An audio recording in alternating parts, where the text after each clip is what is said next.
Bonjour et bienvenue à notre conférence Libérer le potentiel des startups et de vos fonds.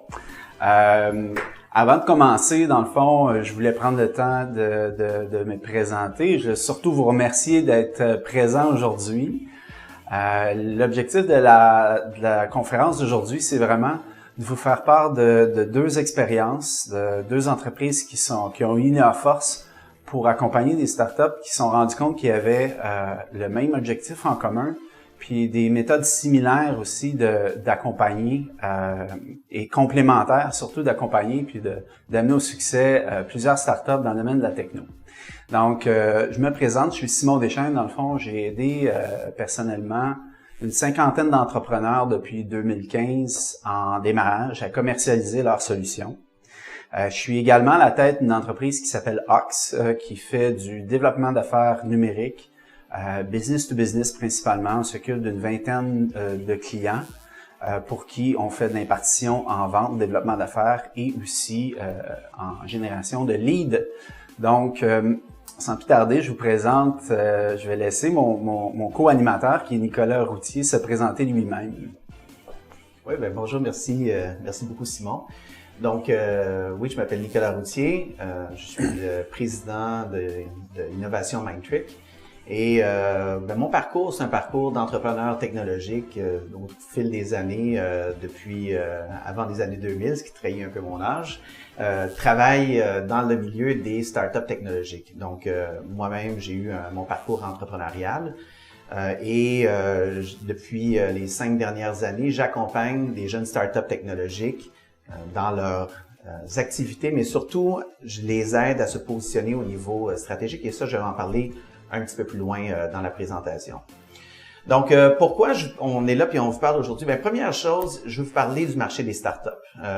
Les startups, c'est un choix. Si Simon et moi-même, on travaille avec les startups, c'est pas parce que c'est la mode, c'est pas parce que il y a des licornes, il y a beaucoup d'excitation autour de ce concept-là, mais en fait, on est très conscient de ça dans quoi on s'embarque. Les startups, bien sûr, il y a l'euphorie des belles ventes, la croissance, il y a une belle énergie avec les entrepreneurs, mais c'est aussi des fouillis, chaos, des pivots, des nuits blanches, des nuits à se torturer à savoir si on va passer au travers. C'est le côté souvent moins glorieux des startups. Dans le cas de Simon et moi, on sait exactement dans quoi on s'embarque. On a choisi les startups parce qu'on a choisi cet environnement-là extrêmement dynamique, extrêmement excitant. Surtout, on a choisi les entrepreneurs. On a décidé de les accompagner et de les aider dans leur réalisation.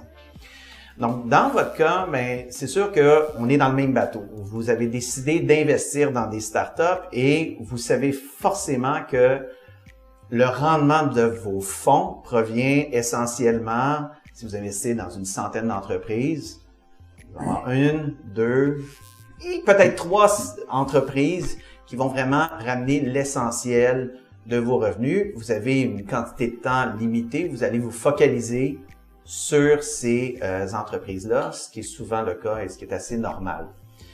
En revanche, pour les entrepreneurs, c'est au-delà des chiffres, de la courbe des stats, chaque aventure, c'est une aventure entrepreneuriale. Pour l'entrepreneur, c'est peut-être sa seule aventure entrepreneuriale à vie. Et pour ces gens-là, ils n'ont pas de portefeuille, ils n'ont pas de portfolio eux autres pour récupérer avec un autre. C'est le moment, c'est leur entreprise, c'est leur aventure. Et on peut se poser la question, quand on les délaisse, ces entreprises-là qui font 0x, 1x, 2x, 3x, mais est-ce qu'il n'y aurait pas une possibilité, est-ce que dans ce lot-là d'entreprises, il n'y en a pas une, plusieurs, qui auraient le potentiel d'aller plus loin, Et si on accompagnait ces entreprises-là, ces quelques-unes-là qui ont ce potentiel-là, est-ce qu'on pourrait améliorer le rendement du portefeuille? Nous, c'est ce qu'on croit. En fait, c'est notre expérience avec les entreprises qu'on a accompagnées au fil des années. Donc, si on regarde qu'est-ce qui fait en sorte que les startups échouent? Vous êtes quand même assez conscient, vous évoluez depuis de nombreuses années là-dedans. Il y a des études qui sont sorties, je pense pas que je vais vous apprendre rien de nouveau là-dedans, mais néanmoins, il y a des grands constats qui ressortent des études qui démontrent, entre autres, que 92% des startups technologiques échouent à l'intérieur de 3 ans. Donc, Si on regarde les raisons pourquoi les startups échouent, il y a 3 grandes causes. Vous voyez ici une liste de différentes raisons. Mais la première raison, c'est toutes des façons différentes de formuler de la part des entrepreneurs. La première raison, pas de product market fit. Donc, ce qu'on retrouve, c'est différentes façons de le formuler. On se fait dépasser par la compétition. On a un problème avec notre pricing. Notre produit n'est pas assez bon. Les entrepreneurs vont utiliser toutes sortes de façons de le dire, mais au final, on n'est pas capable de vendre. On n'est pas capable de générer des revenus. Notre produit n'arrive pas à se démarquer dans le marché.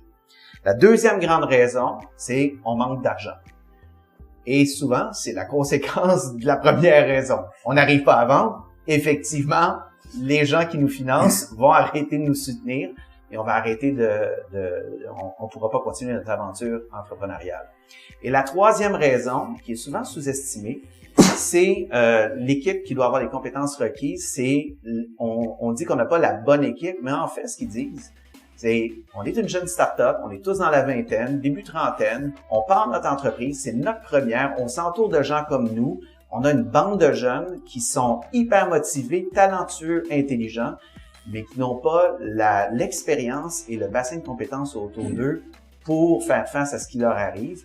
Et ça, c'est un grand problème auquel les startups font face. Donc, si on regarde de notre côté, on a développé 2 offres complémentaires, Simon et moi, donc chez Oaks et chez Mindtrick. Simon, de son côté, il va vous en parler un petit peu plus tard, mais c'est une offre qui est un service, en fait, un département de vente et de commercialisation externe pour aider les startups à vendre leurs produits. Et de mon côté, du côté Mindtrick, c'est un service de CSO externe, c'est-à-dire Chief Strategy Officer. Quelqu'un d'expérience, un CEO d'expérience qui a déjà amené une compagnie publique, qui a déjà géré une start-up à travers les hauts et les bas, les crises et tout ce qu'on peut imaginer. Donc, aider les entreprises à se positionner puis à atteindre leur plein potentiel. Donc, aujourd'hui, à ce stade-ci, je vais vous parler maintenant de l'offre de service de Mindtrick et par la suite, Simon va pouvoir continuer sur ce que propose Oaks. Une des choses qu'il faut constater auprès des startups technologiques, il y a une réelle problématique qui vient de la nature des startups. La plupart des startups technologiques sont démarrées par des ingénieurs ou des gens qui sont très techniques. Et les gens techniques, lorsqu'ils partent leur entreprise, ils partent avec une vision technologie. On a une technologie, on résout un problème. Lorsqu'on fait ça, eh bien, ce qu'on se trouve à faire, dans le fond, c'est qu'on met de l'avant, on valorise d'abord et avant tout l'aspect technologique et comment notre technologie est capable de résoudre ce problème-là. Bref, on est dissocié, si on veut, du client. Donc, d'un point de vue, en fait, ce dont les entreprises ont besoin, ce sont plutôt des produits qui répondent à des besoins de clients. Et ça s'exprime de toutes sortes de façons. Lorsqu'on regarde une entreprise technologique, vraiment axée, focalisée tech, ce qu'on va remarquer, c'est qu'ils vont avoir, par exemple, des grandes équipes de développement. Donc, avec ces équipes de développement-là, sur quoi ils vont se focaliser, développer des produits. La plateforme est jamais suffisante, est jamais correcte. Le nouveau produit, il manque des configurations, des features, des benefits. Donc, les entreprises vont souvent focaliser sur l'équipe technique, ne se focaliseront pas sur avoir une équipe de gens d'affaires, d'expérience. Aussi, un truc qui est très typique, ce qu'on entend souvent, c'est qu'est-ce que tu vends? Je vends tel truc. D'accord. À qui ça s'adresse?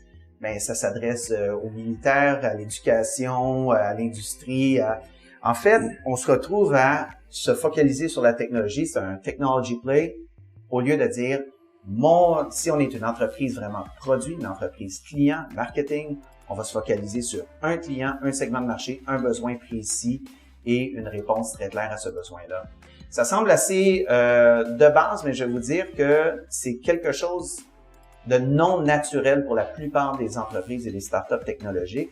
Et c'est vraiment de faire cette migration-là qui est le grand effort ou le grand défi qui est à faire et comment développer ces compétences-là à l'intérieur de l'équipe. Donc, si on regarde chez Mindtrix, ce qu'on promet, c'est on veut améliorer vraiment le taux de succès des entreprises techno en démarrage en amenant de l'expérience, de l'expertise, compléter celle de l'équipe à l'interne. On veut aussi amener des outils et des méthodes performantes puis rigoureuses. Beaucoup de gens vont rentrer, vont essayer d'offrir des services de consultation, de rapport ou de peu importe, mais d'y aller un petit peu à tâtons, ça donne pas de résultat. Il faut vraiment essayer de systématiser un processus puis d'encadrer la réflexion des entrepreneurs pour les amener à quelque chose qui va être exécutable. Finalement, c'est une approche qui est basée vraiment sur les besoins réels, non seulement des clients, des partenaires, mais aussi des investisseurs. Faut faire attention de ne pas se lancer dans des trucs. En fait, il y a une réalité, comme je disais au début, il y a une réalité au niveau des entrepreneurs et des startups technologiques. Ils ont des contraintes de cash, il y a des contraintes de temps, il y a des contraintes de quantité d'informations disponibles. On le sait très bien, on peut pas arriver et avoir une étude de marché à 20 000 $ de l'industrie de l'entretien des avions. On le trouvera pas. On peut travailler avec des incubateurs, mais c'est de développer cette capacité-là à prendre des décisions dans un contexte où on n'a pas toute l'information, des outils qui sont vraiment adaptés. Donc, de l'autre côté, en fait, qu'est-ce qu'on offre concrètement aux entrepreneurs? En fait, c'est un service d'accompagnement de Chief Strategy Officer.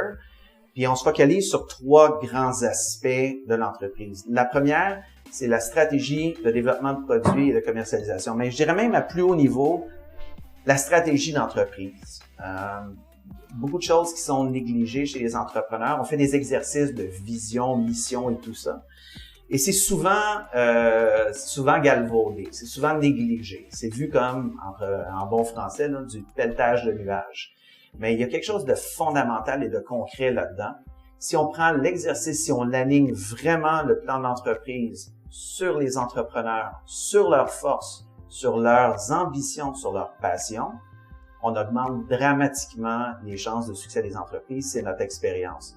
Donc, on fait vraiment un débroussaillage, on fait un retour en arrière, on s'assure que l'entreprise, mais aussi la vision des entrepreneurs et leurs passions sont respectées là-dedans. Si vous êtes familier avec le concept d'Ikigai, ben au final, on essaie de ramener les entrepreneurs sur leur Ikigai. 2 autres aspects sur lesquels on a vraiment un bon apport, c'est le soutien au financement d'entreprise. Juste être clair là-dessus, là, on n'est pas en mode sollicitation directe de fonds, on n'est pas des courtiers, on n'a pas l'ambition de devenir un broker pour aller chercher de l'argent. Mais ce qu'on fait par contre, c'est qu'on aide les entrepreneurs à articuler leur message, articuler leur vision. Ils ont souvent de la difficulté, ils sont tellement pris dans leurs problèmes, ils ont souvent de la difficulté à se retirer, de le regarder de l'extérieur et surtout choisir les bonnes informations à communiquer puis avoir une histoire qui est cohérente. C'est pas juste faire un pitch pour faire un pitch, pour faire plaisir en suivant le canevas d'un tel ou de l'autre, la fameuse quel est le problème, quelle est la solution, etc. N'importe qui est capable de faire ça, mais d'arriver, de s'appuyer sur du fondamental et lorsqu'on présente et lorsqu'on creuse et qu'on descend pour analyser l'histoire et tout le reste, que ce soit vraiment authentique, vérifié, vérifiable et cohérent. Et ça, c'est un travail important qu'on fait avec les entrepreneurs. Puis finalement, il y a tout un aspect sur la stratégie de la propriété intellectuelle. Faire une distinction, je suis pas agent de brevet, aucunement l'ambition de le devenir. En revanche, à travers mes différentes expériences, j'ai obtenu plusieurs brevets, mais j'ai fait du licensing de technologie, licensing aussi de brevets auprès d'entreprises comme Samsung, Sony, LG et compagnie. Donc, très habitué à ce domaine-là et de comprendre, de travailler avec l'entreprise, pas pour avoir un brevet ou dire j'ai 10 brevets, de dire tel élément est essentiel et c'est en secret d'entreprise, tel élément est très distinctif, on le protège, sur quel territoire, etc. Donc ça, c'est un élément qui est très important dans notre offre. Si on regarde, je ne passerai pas à travers toute cette liste-là, mais effectivement, dans les éléments distinctifs, il y a quand même des éléments très importants. Comprendre que les entreprises, les startups n'ont pas 10 000 heures à passer sur différents trucs. Il faut que ce sur quoi on travaille, ce soit exécutable, ce soit concret.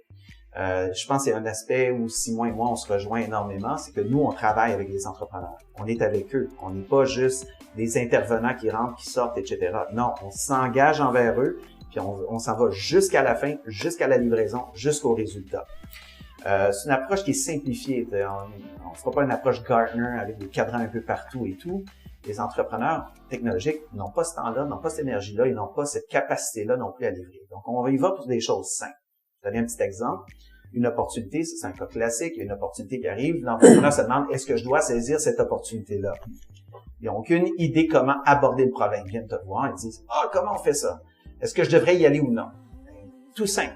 Opportunité, petite, moyenne, faible opportunité. Donc, en fait, petite, moyenne, grande opportunité. Est-ce que c'est une opportunité à 1 million ou c'est une opportunité à 100 000 $? Souvent, on se pose pas ces questions-là. Et après ça, est-ce que c'est une petite probabilité, une moyenne probabilité ou une forte probabilité qu'on arrive à la saisir? Mais un petit tableau comme ça, avec quelques valeurs à l'intérieur et un petit accompagnement sur comment le peupler, ça structure la pensée. C'est un outil simple, concret, utilisable qui fait en sorte que les gens après ça deviennent autonomes. Parce que c'est ça notre objectif, c'est de rendre les entrepreneurs autonomes et qu'après ça, les compétences, les connaissances puissent les mettre en exécution et opérer avec ça pour devenir des meilleurs dirigeants d'entreprise. Puis je finirai avec un point qui est vraiment archi-critique, qui est vraiment un élément hyper distinctif, c'est un accompagnement rassurant et empathique. Les entrepreneurs, c'est des petites bêtes qui sont souvent très insécures, contrairement à l'image qu'ils projettent. Il y a plusieurs entrepreneurs qui foncent en étant très cocky et très sûrs d'eux. Et puis par après, quand ils frappent des murs, leur assurance, leur confiance peut être ébranlée. La plus grande problématique, c'est qu'on n'arrête pas de leur dire « Ah, vous êtes une licorne, vous avez le potentiel d'être une licorne, on investit dans vous parce que vous êtes fait être une licorne. » Et là, la réalité les frappe en plein visage. Ils sont dans la vaste majorité qui sont dans la 0, 1X, 2X, 3X. Et là, ils se demandent « Qu'est-ce que je ferais de pas correct? Pourquoi ça fonctionne pas? » Et ils paniquent. Et d'être en mesure de leur expliquer que ça peut prendre du temps, il y a des late bloomers, il y a des gens que ça prend peut-être 3 ans, 5 ans avant d'y arriver, que c'est normal que ce soit dur, c'est normal que vous fassiez des erreurs, ne vous flagellez pas trop vite, mais cet accompagnement-là leur permet d'y arriver. Souvent, c'est des gens qui ne vous parleront pas parce que ces gens-là sont inquiets parce que vous êtes en même temps des partenaires, mais vous tenez en même temps les cordons de la bourse et ils ont peur de se confier puis de dire « ça va mal ». À moi, ils se confient parce que je suis pas en position de conflit d'intérêt et je suis là vraiment pour les aider. Donc ça, c'est un élément vraiment hautement distinctif et très, très, très important pour les entrepreneurs. Donc, j'ai quelques exemples ici là d'entreprises qu'on a accompagnées dans le passé. Skin, en fait, on a plusieurs dossiers là-dedans qui ont fait des exits, des sociétés qui sont maintenant à ronde A, ronde B. Je vais parler juste un petit peu de Ufrost, très rapidement.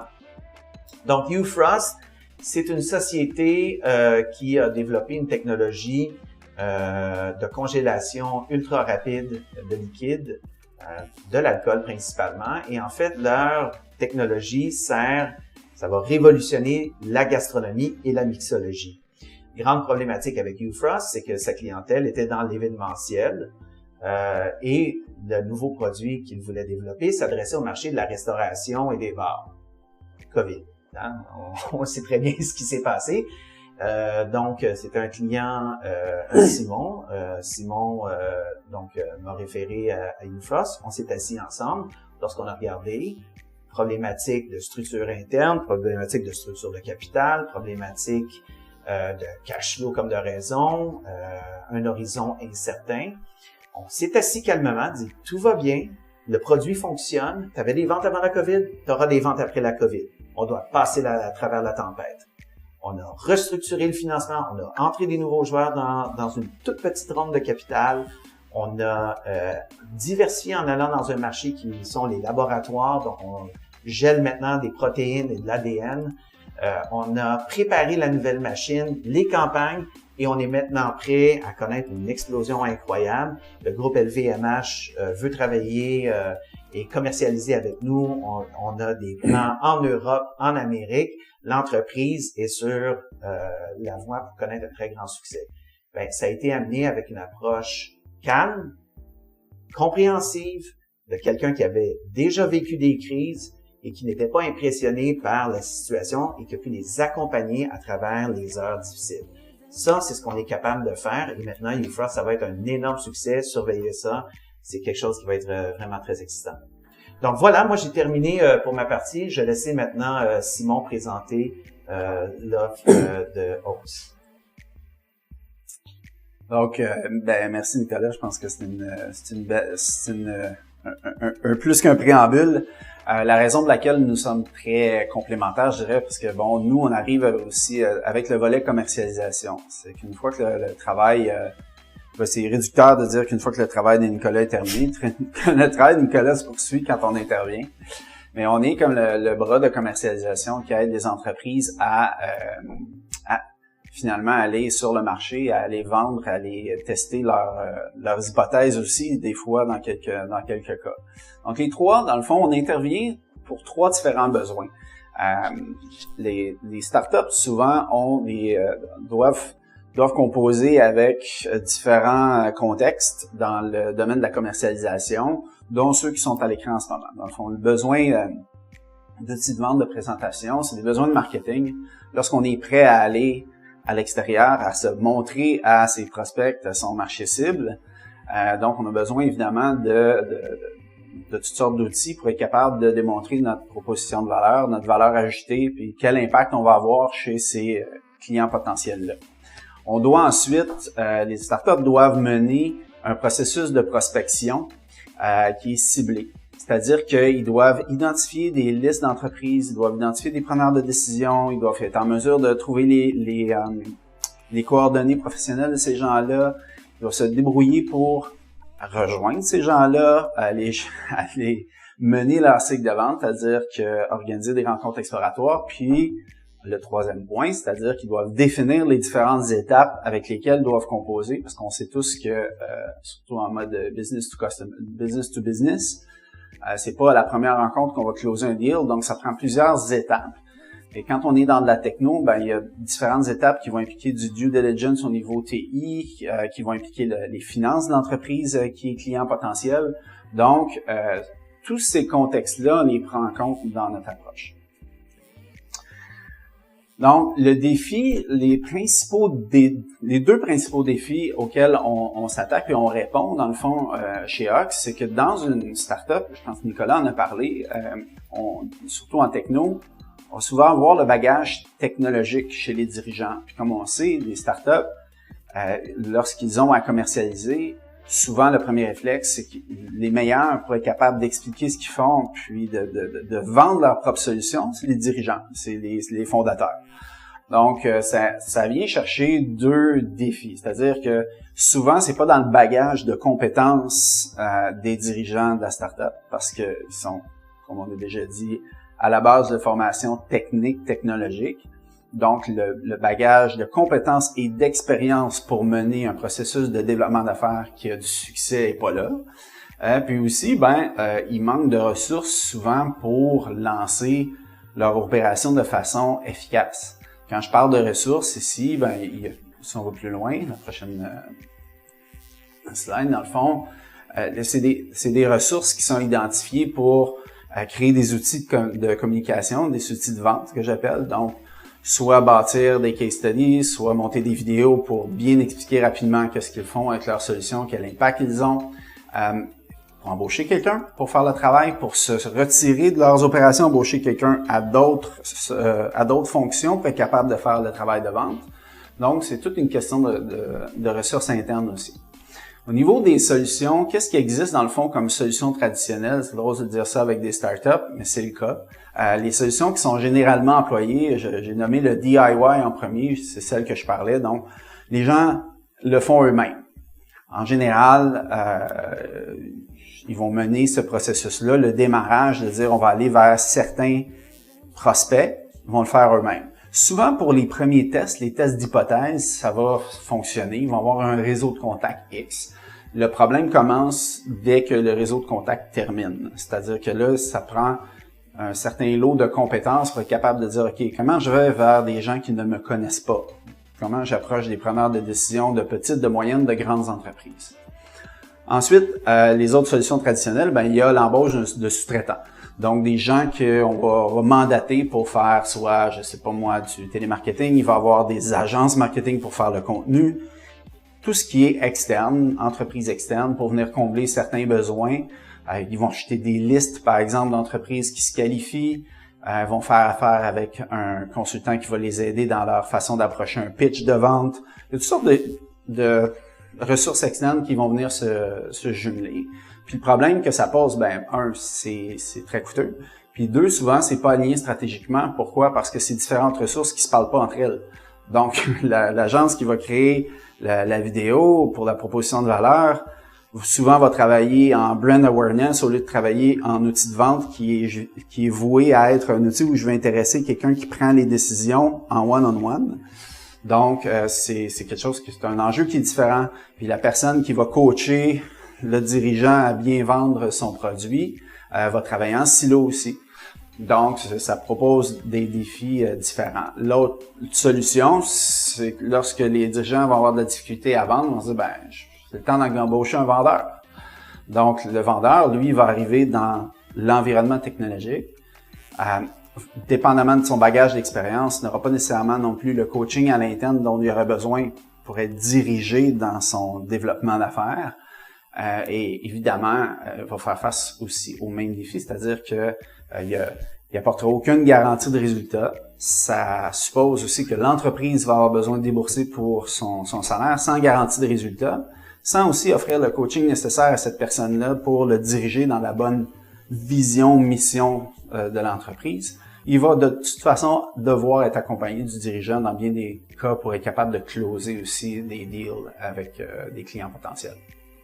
La prochaine slide.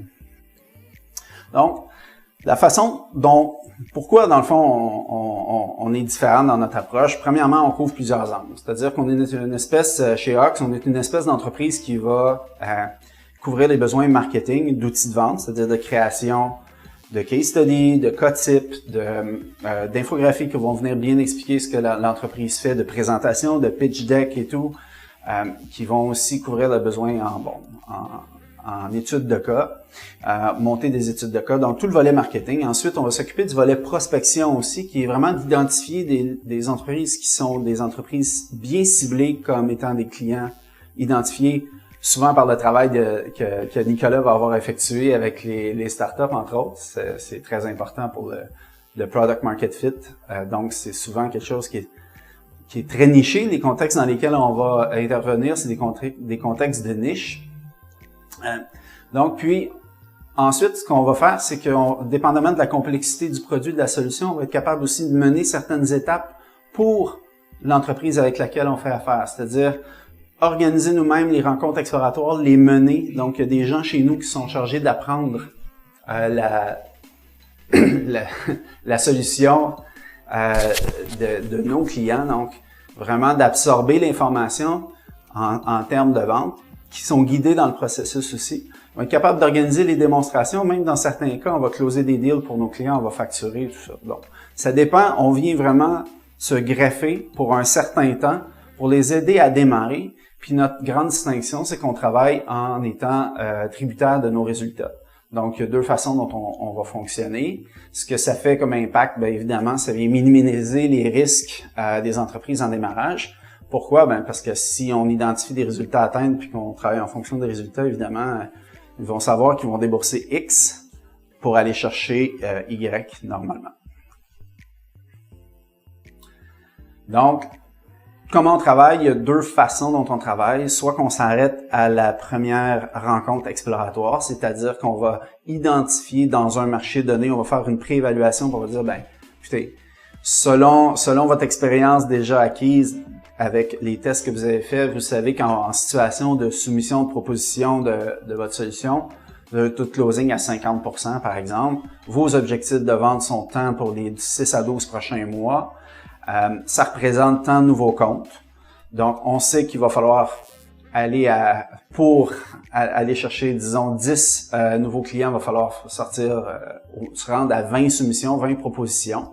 Pour ça, on recule une étape plus avant, puis on dit, ben ça va nous prendre tant de rencontres exploratoires avec des prospects hyper qualifiés. Donc, on travaille pas en très haut volume, mais on va se commettre à ce moment-là à un nombre de rencontres exploratoires avec des prospects qui ne sont pas de leur réseau. Donc, on va garantir ce nombre-là, puis ça implique tous les services là qui sont derrière, c'est-à-dire autant au niveau marketing qu'au niveau list building et tout. Puis dans l'autre volet, la prise de risque qu'on va prendre, c'est qu'on va baisser. Puis ce que je disais pas, c'est que la première option, ce sont des frais fixes. Donc, une fois qu'on va être arrivé au bout d'un terme, on va dire 6 mois, on garantit 20 rencontres. Sinon, on poursuit à nos frais jusqu'à temps qu'on atteigne les 20 rencontres. On va livrer ce qu'on a livré. Dans le deuxième scénario, c'est qu'on va être capable de diminuer nos frais fixes, puis de prendre un pourcentage sur, qui est une espèce de commission sur les ventes. Donc, on va aller générer parce qu'on va avoir un plus long chemin qu'on va offrir pour nos clients dans le processus de vente. Donc, c'est vraiment la façon de travailler. Ici, il y a quelques exemples de startups techno avec lesquels on travaille. On travaille pas juste avec des startups techno, mais c'est un créneau qu'on développe de plus en plus. Vous voyez au bas EagleView Techno, qui est une entreprise qu'on a aidée, ça fait 6 mois. Peut-être parler rapidement de leur contexte pour vous donner un exemple concret. Techino est une entreprise qui a un peu comme la situation que Nicolas décrivait, mais ils ont été capables de faire un pivot qui était payant durant la crise, c'est-à-dire que c'est un système anti-déversement et puis un afficheur aussi de volume pour citernes, citernes de toutes sortes. Avant la crise, ils travaillaient beaucoup avec des citernes qui remplissent les réservoirs de kérosène d'avion dans les aéroports. Donc le marché des compagnies d'avionnerie était leur marché principal. Donc évidemment, à cause de la crise, on s'entend que le marché a planté, donc les ventes ont arrêté. Donc on était mandaté par Techino dans le contexte où ils ont voulu se tourner, puis ça avait été déjà identifié comme un segment intéressant pour eux, vers les camions-citernes, tout simplement. Donc les fabricants de camions-citernes et les propriétaires de flottes de camions-citernes. Pourquoi? Parce que leur solution vient diminuer les coûts reliés à la sécurité. Donc, il y a beaucoup de chutes parce que le comportement, ce qui est fait en ce moment pour sonder le volume restant d'un liquide dans un camion-citerne, c'est carrément de monter sur une échelle dans plusieurs des cas avec un bâton puis de vérifier. Donc, ça suppose plus de manipulation. Ça réduit le temps homme pour plusieurs livraisons dans la même journée. Et puis, ça réduit énormément les risques de chute puis d'accident. Donc, l'objectif était d'aller chercher environ 100 000 de nouvelles ventes. L'objectif était d'aller chercher 5 soumissions. Et pour ça, nous, on avait identifié qu'il faudrait aller chercher 14 démonstrations, donc 14 rencontres exploratoires avec des prospects qualifiés, se rendre à X démonstrations. On a été capable de réaliser en 6 mois, dans le fond jusqu'à maintenant, c'est qu'on a été chercher une douzaine de démonstrations qui ont mené jusqu'à maintenant 6 soumissions. Et de ces 6 soumissions-là, en ce moment, il y a eu 2 ventes, puis il y a 3 soumissions qui sont en cours, puis une qui a été reportée pour 2022. Donc, on s'est rendu dans le processus avec le président de l'entreprise qui est celui qui est le représentant. C'est vraiment le cas typique d'une startup techno, jusqu'au volet démonstration, puis élaboration des soumissions. Donc, on l'a supporté jusque-là dans le cycle de vente. Donc, au travers de ce processus-là, on a monté une liste de manufacturiers en Amérique du Nord qui est très exhaustive, une liste de propriétaires de flotte aussi, donc qui sont tous des entreprises, là, soit dit en passant. Et puis, on a créé évidemment de la vidéo pour être capable de bien expliquer les différents contextes, parce qu'il y a plusieurs sortes de liquides qui amènent, je vais parler des détails. On a été capable d'adapter son site Internet aussi par rapport à sa solution initiale et les options qu'ils avaient pour les camions-citernes. Donc, c'est ce qui a été réalisé pour eux. C'était pas mal ça pour ma partie. Maintenant, je pense qu'on pourrait passer aux questions, si vous avez des questions.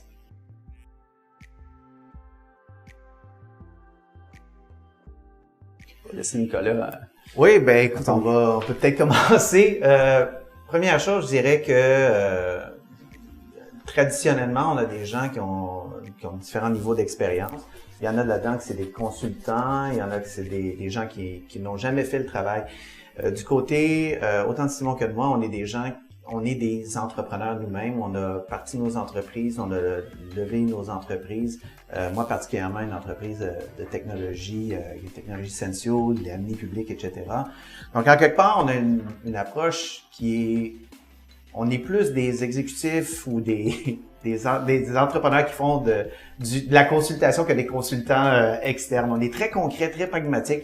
On a fait le travail de ces gens-là, donc on est en mesure de les accompagner. Un autre volet que Simon parlait tout à l'heure, c'est l'élément prise de risque. Puis je pense que ça, c'est quelque chose qu'on partage énormément. C'est que on veut pas être un fardeau pour les entrepreneurs. Tu sais, on veut vraiment les aider. Donc, financièrement, on trouve toutes sortes de solutions. Tu sais, justement des notions de pas être payé immédiatement, d'être payé au résultat. On a les deux, on fait ça.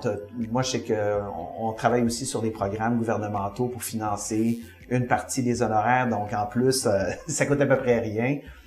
Donc, je pense qu'on a une approche qui est extrêmement adaptée auprès des entreprises. Puis, pour nous, tu sais, une réalité si un client a besoin de m'appeler un samedi à 18h parce qu'il vit une crise, il m'appelle le samedi à 18h puis on règle la crise. On a vraiment les deux mains dans le cambouis pour les aider. Je sais pas si... Ouais, je pense que ça décrit bien. Je pense qu'on a une approche qui est similaire. On prend juste la prise de risque. Donc, c'est arrivé qu'on n'a pas atteint nos résultats. Il a fallu travailler d'arrache-pied pour aller chercher les résultats. Donc, on devient meilleur à évaluer le potentiel de certaines opérations, mais ce qui nous distingue, c'est vraiment aussi l'exécution. C'est-à-dire que, oui, on va prodiguer des conseils, mais on exécute on comprend la réalité de la startup qui n'a pas le temps de tout faire ce qu'on pourrait leur dire comment faire. Donc, parce que il y a plein de ressources pour savoir comment faire. Il y a juste pas assez d'heures dans une journée pour absorber toute l'information pour être capable de le faire. Donc, c'est le postulat qu'on a de base. On essaie de s'impliquer dans là où c'est logique de le faire pour aider les entrepreneurs qu'on a des réussites. Je pense que c'est ce qui distingue pour la question.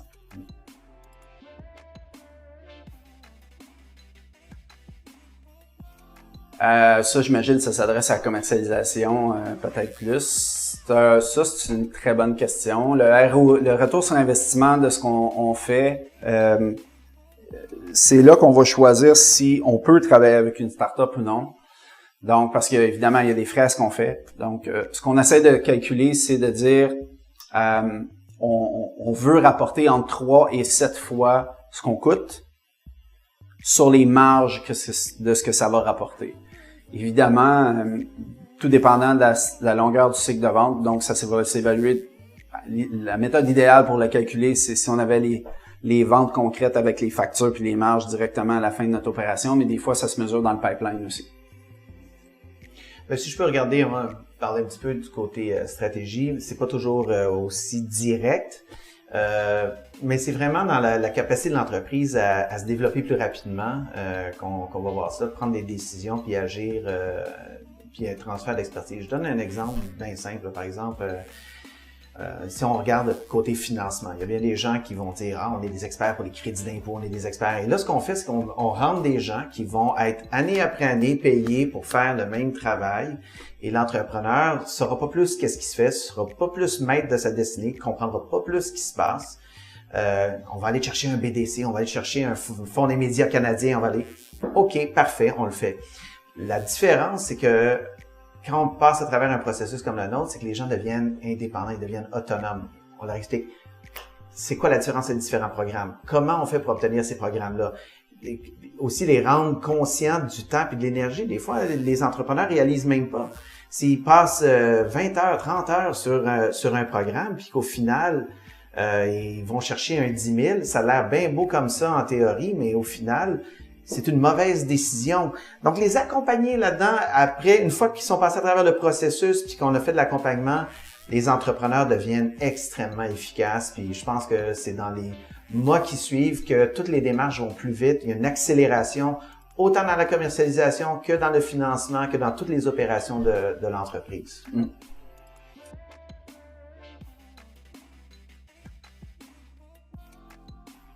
Ah oui, ben ça... Ça a l'air simple. En fait, c'est une bonne question.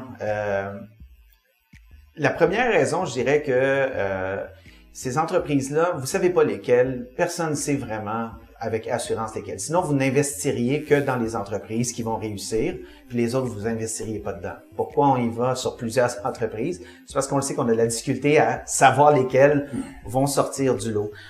Investir dans les moins performants, c'est investir dans deux choses. Un, c'est le potentiel de certaines de ces entreprises-là. Il y a des entreprises qui sont des late bloomers, qui n'ont pas nécessairement trouvé leur voie, qui ont quelque chose, vous le savez instinctivement qu'ils ont quelque chose, mais on n'est pas capable de le sortir.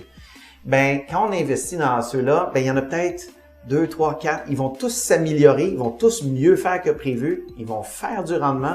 Il y en a certaines qui vont vraiment très bien performer. Donc ça, je pense, c'est investir dans un rendement futur puis dans l'amélioration du rendement de votre portefeuille. La deuxième raison, c'est que si vous traitez bien ces entrepreneurs-là, puis il y a des fonds américains qui agissent comme ça. Si on abandonne des entrepreneurs qui ont des bonnes idées mais qui arrivent moins, ils vont se sentir non soutenus, la réputation circule dans le marché. Les gens se parlent, les entrepreneurs se parlent, les startups échangent. Et là, c'est la réputation du fonds. Ah, ils nous soutiennent pas. Ah, quand ça va mal, ils nous abandonnent. Ah, ils n'ont pas de temps pour nous. Ah, ils nous aiment pas vraiment. Ah, ils sont juste là pour le fric. Ah, ils sont... Et cette réputation-là, si on les traite bien, qu'on les supporte, qu'on les aide, c'est des entrepreneurs qui vont peut-être en partir une deuxième, une troisième, ou qui vont parler à leurs amis et qui vont les référer. Donc, c'est vraiment une question de deal flow. Ça aide énormément de travailler là-dedans. Si ce n'est pas pour la question humaine, ben, au moins pour la question financière, ça vaut vraiment la peine.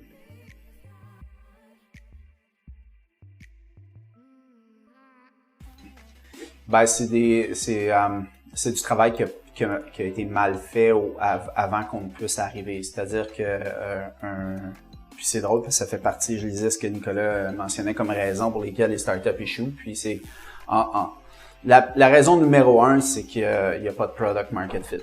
Donc l'hypothèse n'a pas été testée réellement avec.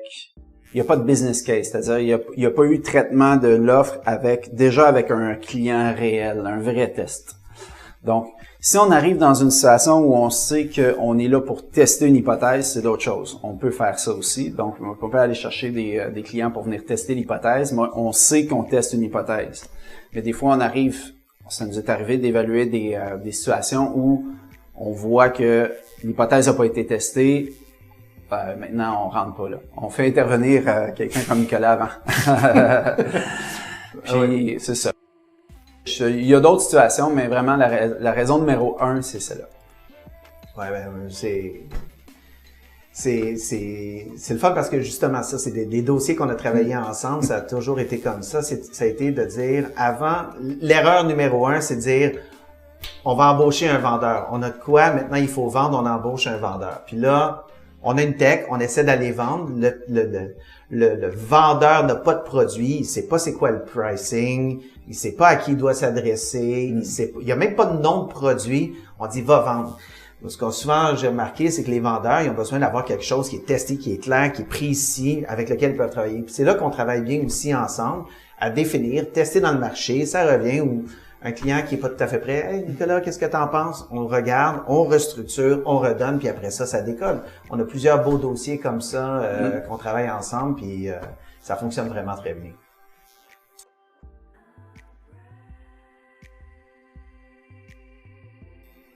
Tu penses? Je peux commencer. Prise de risque, ben c'est simple, c'est qu'il y a une valeur pour les services qu'on offre.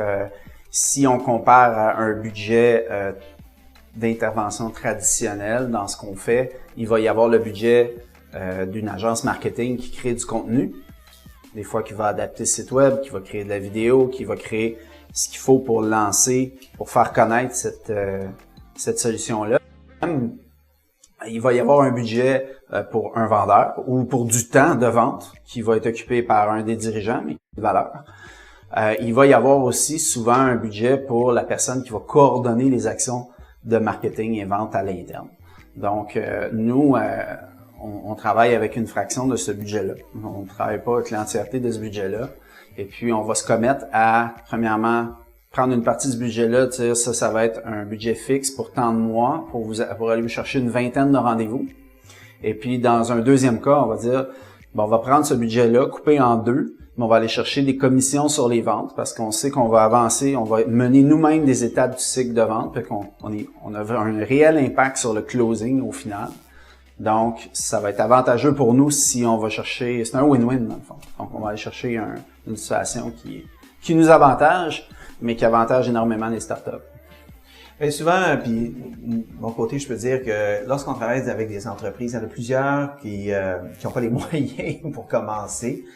Une grande étape, c'est de faire un due diligence. On prend vraiment le temps d'analyser l'entreprise. Puis est-ce qu'il y a quelque chose là? Donc, on fait notre propre analyse. Une approche qui ressemble un peu à la vôtre, là, de faire une analyse du potentiel de l'entrepreneur, de l'équipe, de la technologie. Est-ce qu'il y a des clients aussi? On est toujours, en fait, je pense qu'on prend jamais de dossier où il n'y a pas au moins un client qui valide et qui dit « je suis au minimum intéressé par le concept ». Parce que c'est de là qu'on peut vraiment commencer.